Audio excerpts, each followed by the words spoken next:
Hi, I'm Femi OK and you're in the stream. Today, we look at why some infertile couples in Costa Rica are being forced to travel overseas to make their dreams of parenthood a reality.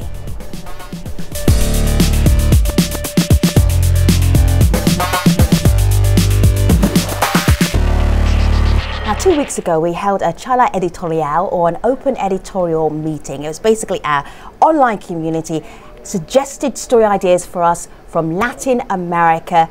It is the open editorial that has been the most successful yet. So many program ideas. This is why we're sitting here right now doing what? Yes, Rica? we are doing an idea pitched to us by a guest on today's show, Carlos, an independent journalist, and I'll have you listen to him sum up why he thought we should do this.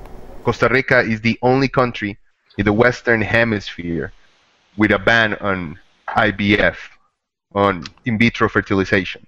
We're the only one in the Western Hemisphere that has banned it. So we'll discuss that ban in today's show. Of course, we want your thoughts on that, so tweet us with hashtag AJStream.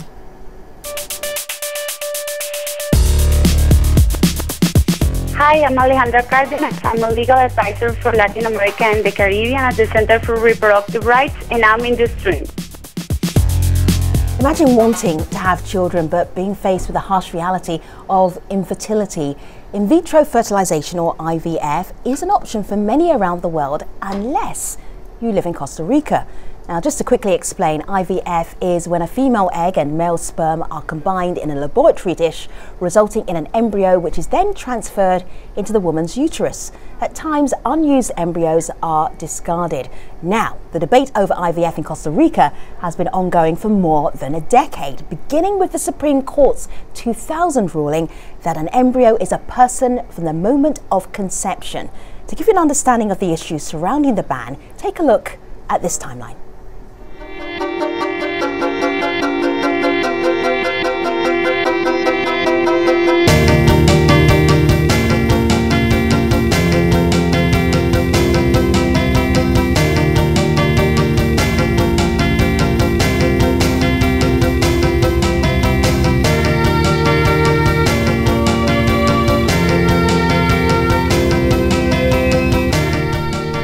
Since the 2013 missed deadline, the bill continues to be stalled by religious groups who want to keep the ban in place. So let's go to our all Costa Rican lineup to discuss this.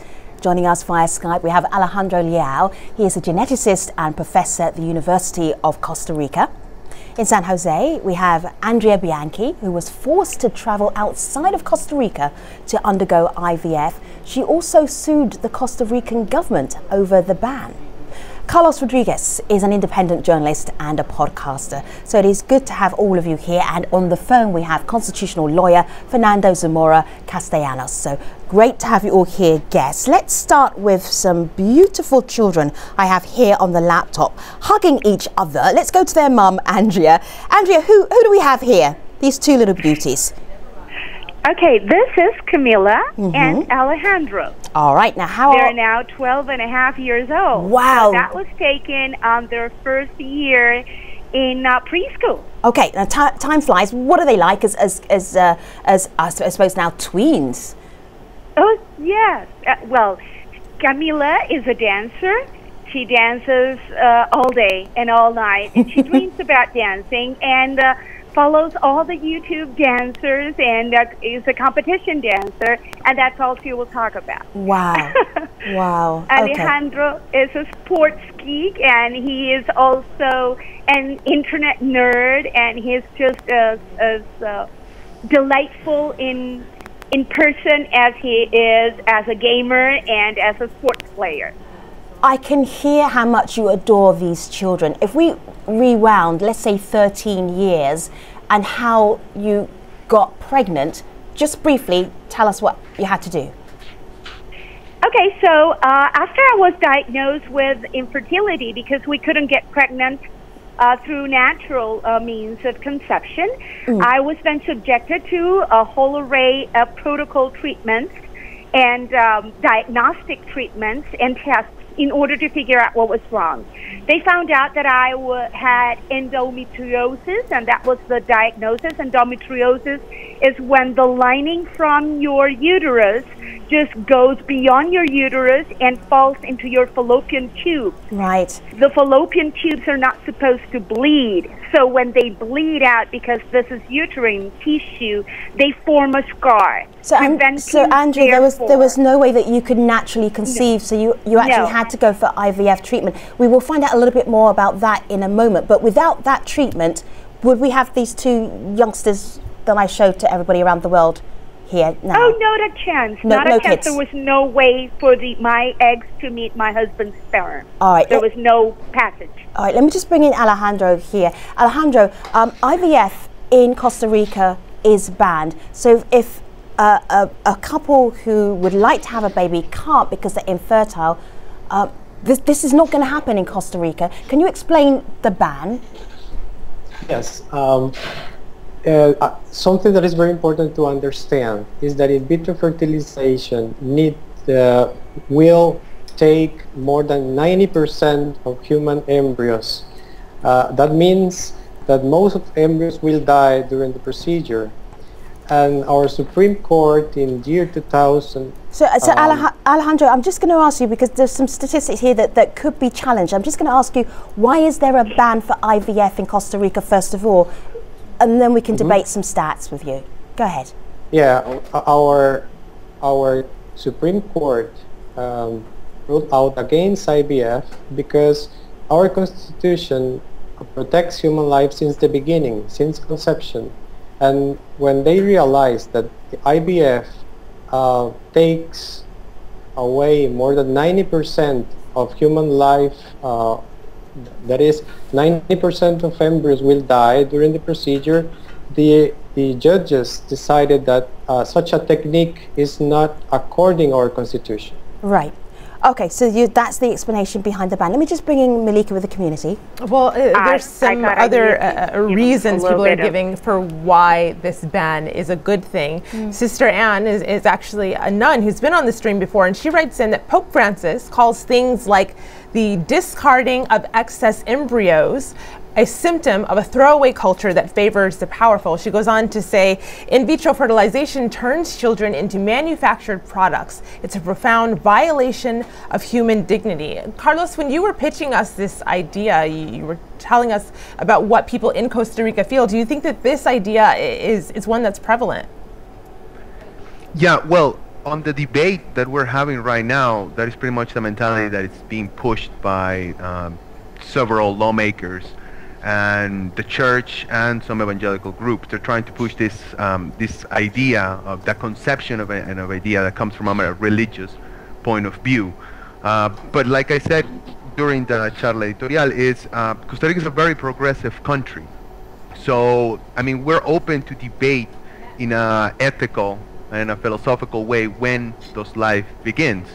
But this entire debate is being driven through religion. The ban was put into place because it was because of a lawsuit that was presented by a lawyer that worked for the Catholic Church, and since then it has been kept, that ban on, thanks to a lot of MPs, a lot of lawmakers that we have that belong to evangelical churches or that have really close ties with different religious groups. All right, so I would like to jump in, if I may. Go ahead, challenge one single point that Dr. Alejandro made is that the ban took into account those countries and those places where IVF procedure included storing, freezing, and elimination of or discarding of embryos. I would like to point out that in 1994, since 1995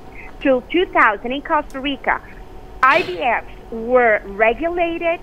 There was no freezing of embryos. There was no keeping, storage of embryos, and there was absolutely no discarding or reducing embryos because the legal framework was very stringent. IVF could only be performed in fresco, right then and live. So only with 4 embryos were allowed to be fertilized. Only 4 eggs were allowed to be fertilized, and all 4 eggs had to be used and transferred to the mother's womb immediately. Costa Rica never froze or discarded or eliminated or reduced embryos. So in fact, this is a ban made for practices in other countries other than Costa Rica. And this is one of the main points that I really argue about. Costa Rica never had a factory. All right, Andrea, let's see what Alejandro has to say to that, because Alejandro, you were upset about the number of embryos that were being discarded. In Costa Rica, no embryos were being discarded. Maybe Andrea doesn't know the only paper on IVF that has been published in Costa Rica from Escalante and Rivas own collaborators, and the only paper presented from them in that time state that more than 95% of embryos died in Costa Rica. Maybe you are aware about this paper, I suppose. Oh, I'm aware that what they did is they follow the 24 hours and 48 hours after the fertilization, when you have to keep those embryos in the dish in order to see if their genetic material is strong enough to survive either outside or inside their mother's womb. This is the rate that all nature has, not 100% embryos from any mammal or animal in the world produce a successful pregnancy and therefore a baby. And Andrea and Alejandro, our community hears you. They hear this debate on the embryo and when life starts, but some of our community members are saying this debate isn't actually even about that. So Fernando, I'd like you to have a listen to this video comment. The IVF ban for me is a seriously attack on women's rights, as what they are doing ultimately is they are making impossible for a woman the right of motherhood. So it is an attack on women's rights and should be dealt as such. So Fernando, what do you say to that when someone says this is an attack on women and their rights? Okay, well, I want to make some observation about everything that they talk. First of all, yes, certainly we are one of the only one country that don't or has the prohibition to make the IVF. But this is not a sin. This is a virtue. As the same situation that we has the prohibition or the abolition of the army. We are the only, since 1949, we are the only country with the prohibition of the army, with abolition of the army. Is this a sin or is this a virtue? Obviously, is this a virtue? It's not a sin. As the same way, Fernando, may I ask you? Are you? Can I talk? Can I talk? Fernando, let me just ask you just to check something. Okay. You can talk, but I want to check something with you. Are you equating, Fernando? Just bear with me 1 second. Just bear with me, because we're trying to learn about Costa Rica here. Are you equating not having an army with not having IVF? You're saying exactly the same thing, telling an infertile couple that this is as good as not having an army for Costa Rica. That's not for the reason that we are the only country is not a valid reason, because we can be the only country in some things and in things that are good things, and we are all the only one. That's not a good reason. The other aspect is that it's not true that we have only religious reasons to the prohibition of the technique. I'm sorry, but I have we have to take basically point on that. The words virtue observations and of the objections are not legal basically vocabulary. the objections are objections Andrea, hold tight for a moment. Fernando, we hear you. Andrea, what did you want to say back to Fernando? Yeah, I have to take a stand on that, because the words sin and virtue are not legal language. That is a belief system language. So a sin and a virtue have no point in a legal system. And we're debating the legal rights of every single couple that wants to have a descendants, that wants to get pregnant. No. Be serious, lady. I am saying sin as a virtue, sin as saying good or bad. When I say that we don't have army, You think that don't have army is being a sin? No, what I am saying is it's an example of that is not necessarily something bad. Don't having army or don't permitting the merchandising of the embryons is not a bad thing. Okay. It's a good thing. All right, Fernando, take a breath for a moment. That's the first of all. All right, Fernando. The other aspect that is important there to know is that the reasons basically are not only religious reasons. Okay. In any case, I don't think that we have to satanize religious reasons, but in any case are basically constitutional and human rights reasons. It's incredible that the court, Inter-American Human Rights Court, condemned Costa Rica with 3 judges that were judges pro-abortion. The 3 judges that condemned Costa Rica were judges that in international magazines, international academic. All right, Fernando, take a pause for a moment, because in a conversation we have to share the conversation. Fernando, take a pause for a moment. Fernando, just give me a moment, Fernando. Otherwise, we're not having a debate right now. Fernando, take a pause. All right, we're going to cut Fernando's mic. I hate to do that, but we really can't converse with each other if we have one guest that's just running over everybody. All right, Carlos, come back into the conversation. What do you want to add? Yeah, I just wanted to add, first, of course, we need to have an ethical debate about embryos, right? Yeah. We need to, and I mean, this is a debate that doctors and scientists are having. There's no problem with that. But, for example, something that shows that in Costa Rica, that whole debate about IVF is being driven by religion, for example, is now that they're trying to redo the law, or try to patch the law to try to approve IVF. What they're doing is, for example, they're adding into that law a prohibition that will only allow married couples to be able to participate in IVF. They're leaving out homosexual women. They're leaving out single women. They want to leave out civil unions between a man and a woman, for example. So they're including that into this law, and that shows you the mentality where they're coming from. It's not just an ethical and a medical and a scientific debate. It's religion is guiding this. They're using science and some doubts in science that we should all have regarding this therapy, just to push a religious point of view that they have, because they connect IVF to abortion, and they also connect abortion to gay marriage, and they want to ban all of that in this whole country. Well, Carlos, it sounds like you're on the same wavelength as our community online. Jose tweeted us, one of the biggest obstacles has been the filibustering of the IVF regulation bills by evangelical Christian parties. And Fernando on Twitter says, morally, the church has exerted significant influence over decisions of rulers for a few more votes. So Alejandra, I'm interested in your thoughts on this. I have a clear example of that. Andrea, go ahead.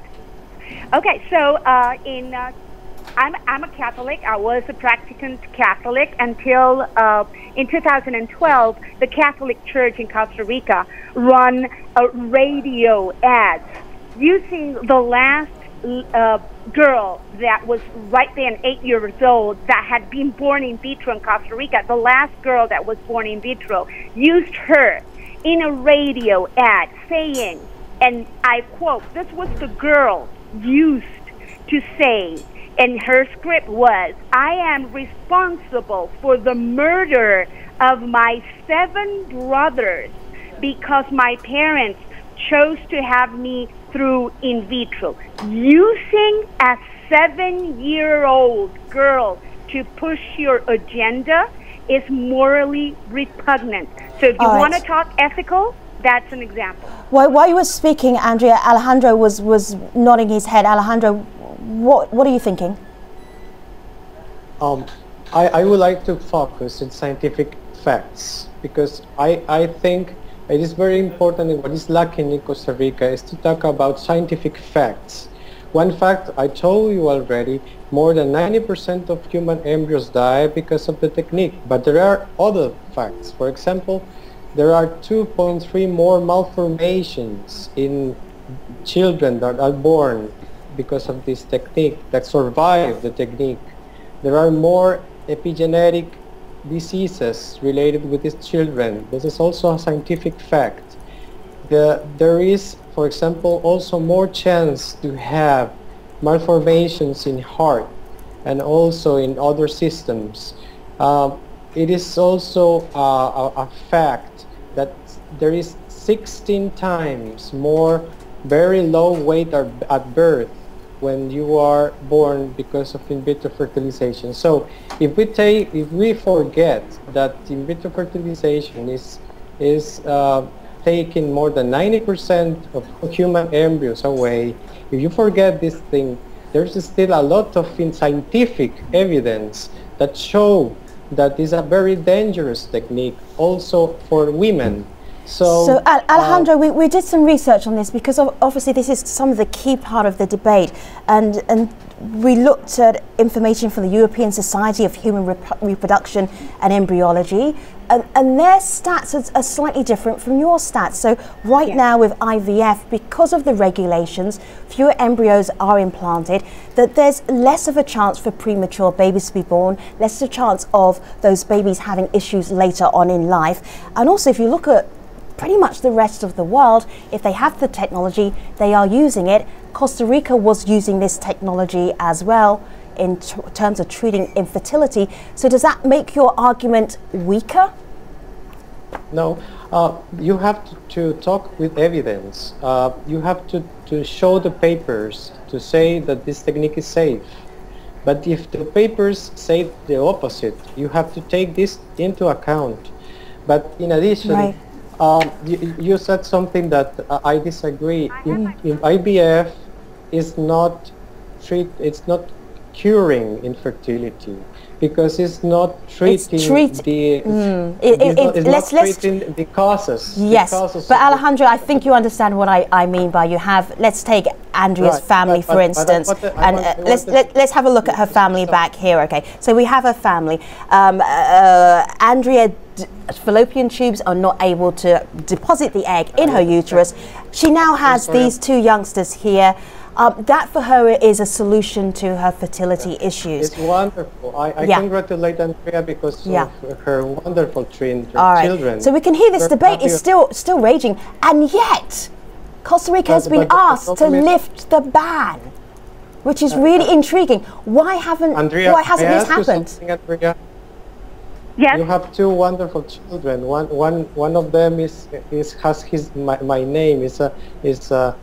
I congratulate you. I know you are a wonderful mother, and this is I'm very happy because of them. But you know that most of couples that went to IVF are not so fortunate like you, and most of them didn't get any children. And you know, Andrea, also, but they were given, but you need Andrea, to give them a chance. How many embryos needed a chance, and this should be Alejandro, just take a pause for a moment so we can see, so we can hear Andrea. Go ahead, Andrea. Yes, I understand, Alejandro. Thank you so much. I thank you so much for your kind words for my family. And yes, Alejandro, I thought it was a very good name before I met you in person. But. But the fact is here that what I'm fighting for is for a medical treatment as a choice, not to be mandatorily obligated, forced upon by anybody else. The couples that went and tried their in vitro outside of Costa Rica had to do so at the enormous expense. This is a bad point. The point is in Costa Rica constitutionally more important. So guess I'm going to take a pause. You can hear how heated this is about to get. Andrea, take a pause. Just take a moment. That was Fernando, who's also with Fernanda Zamora. We have Carlos Rodriguez, Alejandro Leo, Andrea Bianchi also with us. We have Community also wanting to join in this debate. We are going to the post show. I have a feeling the post show is going to be more fiery than the main show. Do join us, stream.aljazeera.com. Let me tell you though, as we move ahead to a new subject for our Monday program, as Eastern Congo braces for yet another UN military offensive, we're getting an update on the humanitarian crisis in the region. But for now, you'll see me online, stream.aljazeera.com. Thanks for watching.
Hello again, welcome to the Streams Online Post Show. We're continuing our discussion on Costa Rica's ban on IVF. All right, so I had to ask Andrea just to take a pause so that we could get to the second part or the final part of this program. You were in mid-thought. Can you remember where you were going with this, Andrea? Yes, sure. Yeah, go ahead. I was telling Alejandro that I understand that some couples that go and try and have their in vitro treatment are not successful. That's part of the medical treatment. That is part of what in 2001 they told me that after 4 attempts I could expect 25% chance of success. I was really lucky. What I'm fighting for and what those couples are fighting for is for an equal opportunity in Costa Rica. They had to leave their home. They had to pay enormous amounts and exorbitant amounts of money, have no family members nearby, no parents. You don't know how isolating that is. And they are going to go outside of Costa Rica. This has continued to happen outside of Costa Rica. And these children, when they come back, they deserve to feel wanted by the Costa Rican population because they really want to make a good, wonderful contribution to their society. They don't want to feel like left out because their parents just wanted them so. So I'm not saying that I want in vitro to be perfect or 100% successful. I wish it were. Believe me, I went twice. When my children were 3 years old, I went back for the 3 frozen embryos that I had, and they defroze them, and they tried they attempted the in vitro on me, and it wasn't successful, and it killed me. But at least I gave them the choice, but it was my choice. It was no one else's choice, mine and my husband, or it could be my partner, or it could be someone else. We're just asking for a choice of a medical treatment for everyone in Costa Rica. If I may, yes, Fernando, I hear you. Let me bring Carlos in, and then we go to you, Fernando. We have to do it one at a time, otherwise we don't hear anything. Fernando, stand by. Carlos, what did you want to add? Yeah, no, I just wanted to add, when Alejandro was given some of the stats of a couple of papers that he has read, they're very important. But like I said, there is a lot of other facts, like you mentioned. For example, there are several articles in CNN, in BBC, that state the progress that in vitro fertilization have been, achieving during the years. The rate of success, they have gone from only 12% till last year in the U.S. This is a study in the U.S. It reached 40% of success rate. And the technique of keeping the embryos, of either freezing the embryos or putting them back in the woman, or just using one embryo or a few embryos, so that they don't risk any death of those embryos. All of that science has also improved. So it's okay that Alejandro has some facts, some studies about it, but in a scientific world, you need a consensus. You need to go into what other scientists are saying and try to reach a conclusion from everybody, not just adhere to just one paper. Okay. You have to actually listen to other people. What is the essence of the discussion? The essence of the discussion is basically the collision of two rights. One of the rights, the right of life. The other right is the right to increase our family by artificial ways, merchandising embryos. That's the point. The point is, constitutionally, in our constitutional and human rights tradition, Costa Rican tradition, we usually that this constitutional right of life is more important than any other right. The right to increase artificially our families, the right to merchandise embryos, etc., etc. In that collision is no doubt is more important the right of life. That's the essence of the discussion, and no doubt that our system says that the IVF, is a technique that menaces the right of life. That's the point, basically. That's the point, basically. We are vanguard in this kind of protection. Okay. All right, Alejandro, can you hold tight for a moment? I want to bring the community in because they've been waiting patiently, and then we'll come back to you. Malika? Well, they're picking up on a point that you mentioned at the top of the show, that the Inter-American Commission for Human Rights ruled about 2 years ago that Costa Rica needed to put a bill into place to lift this ban. So this is what one of our community members had to say about that. Have a listen. This has been a really big win for reproductive health activists, but for a country like Costa Rica, has a history of respecting and implementing international law, not to comply after 2 years is telling of the battle yet to come. Carlos, what do you think it would take to have this ban lifted? Obviously, it's been there for 2 years. This is quite a while. To be honest, if we manage to actually start debating in a scientific way, from a scientific point of view and from a human rights point of view, we start debating it from there, try to look for a consensus, we can move forward. The problem is, like I said from the beginning, most of the groups that oppose in vitro fertilization, if you look at pretty much 90% of the group, let me just finish, Fernando. If you look at most of the people that oppose IVF, their ideology comes from religion. There's no problem with that. We respect religion. That is okay. But that cannot be just the only aspect of the discussion. And that is the problem that we see. If you look, like I said, if you look at pretty much every single person or a lot of institutions that are against it, you can see they're all backed up by churches, either Catholic or evangelical. And that's not serious, and that's not true. That's a constitutional. It is true. It is true, Fernando. It is true. That is a fact. May I ask something? Go ahead, please, Alejandro. Our constitution, constitutional court in year 2000 said if the in vitro fertilization changes and it is demonstrated that it is improved, then IVF can be allowed in Costa Rica. It was said from our Supreme Court. But first of all, it has to be proved. And I have thousands of papers. I don't have a couple of papers, Carlos. Many papers saying about what is embryo mortality, also malformations, health problems from children born by IVF. Also, women's health is at risk. That is true. That exists. But like I said, there is also other studies that show that it's a positive, that it's a good therapy, that it has been getting better through time. Okay. That is also, but you cannot deny that. I mean, you can, of course, we know. I mean, scientists among them, they disagree. They make different, tests. They go forward. What you're doing is you're only taking the bad side of it, and that's all you're putting forward. There's also the good side of it. There's also some positive. I would like to see that papers.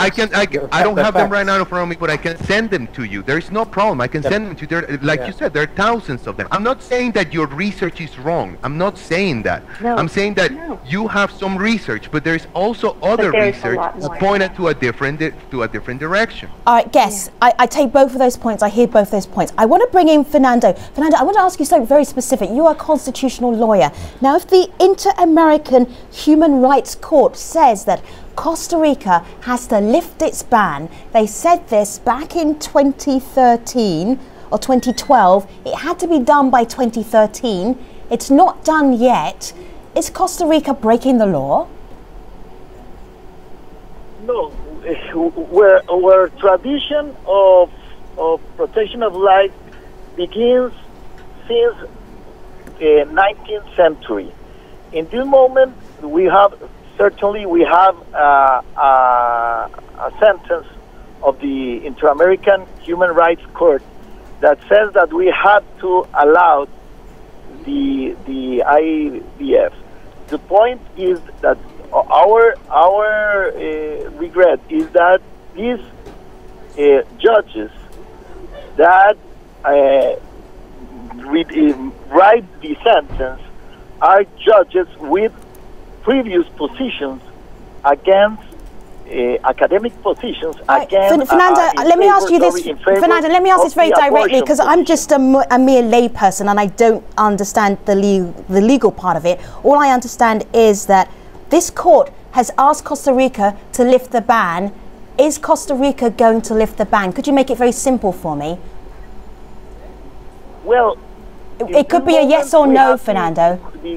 We have legal obligation to tear down the prohibition. Yeah. So you have to do it. Why is it taking? Well, so far we're 2015. This is 3 years later. Why is it not done yet?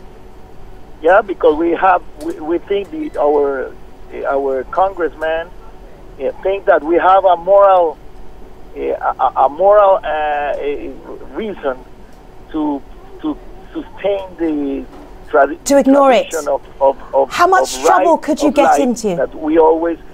Yeah, Fernando, I understand that. So we think that is a violation to our sovereignty. Sure. Because we have a life protection, historic life protection tradition. Yeah, and you explain that beautifully. So I understand that, but how much trouble could you get into? So you have Costa Rica has this, or the lawmakers have this situation where they don't believe in the ethics that they're being asked to maybe break in their perspective.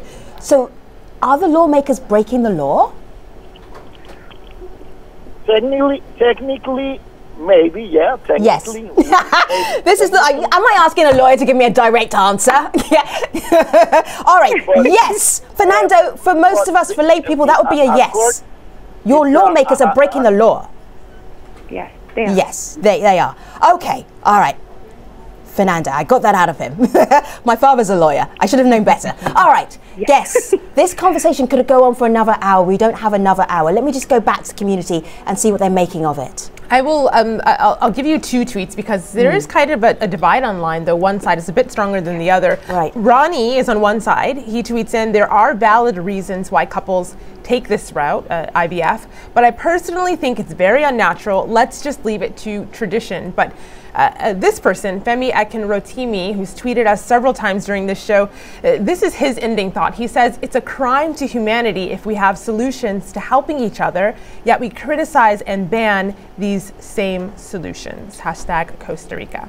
Fernando and Andrea and Alejandro and Carlos, and especially Carlos, thank you very much for bringing this issue to us here on the stream. We really appreciate having this debate, getting a little insight into the debate as it's happening in Costa Rica. Thank you very much for your time. Really appreciate it. Now, moving on. What will we be doing on the next AJ stream? Well, as Eastern Congo braces for yet another UN military offensive, we'll get an update on the humanitarian crisis in the region. We'll be doing that on Monday. See you there.